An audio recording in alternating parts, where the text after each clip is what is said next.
में विधानसभा चुनाव का मुकाबला और भी दिलचस्प होता जा रहा है, जहां एक तरफ आम आदमी पार्टी और बीजेपी और कांग्रेस एक दूसरे को चुनावी रण में पटखनी देने के लिए राजनीतिक दांवपेच चल रही है, तो वहीं इन सब के बीच अब बस मार्शल की चुनावी रण में एंट्री हो गई है।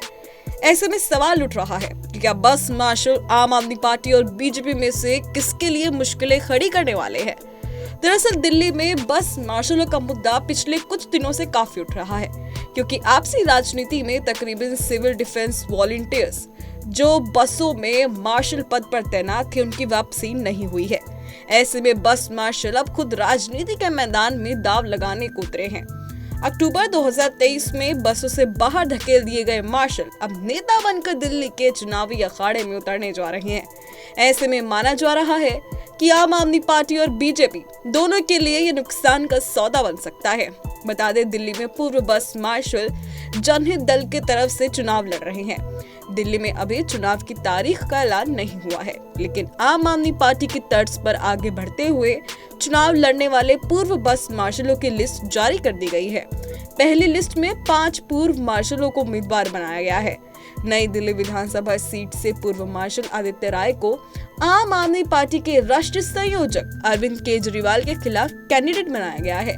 इतना ही नहीं, बस मार्शलों ने दिल्ली की 5 हॉट सीटों पर अपने उम्मीदवार भी उतार दिए हैं, जिसमें नई दिल्ली सीट से पूर्व बस मार्शल आदित्य राय, तिमारपुर से राकेश रंजन श्रीवास्तव, मुजफ्फराबाद से पूर्व बस मार्शल ललित भाटी, नरेला सीट से श्यामो देवी, मुंडला से मार्शल प्रवीण कुमार और बुराड़ी से मार्शल अनिल कुमार इस बार चुनावी रण में उतरे हैं।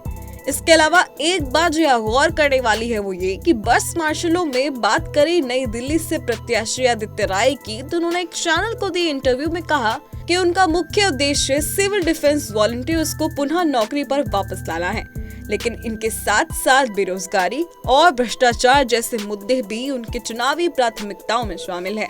आदित्य ने कहा कि केजरीवाल ने आलीशान शीश महल बनवाया और भ्रष्टाचार में जेल भी गए।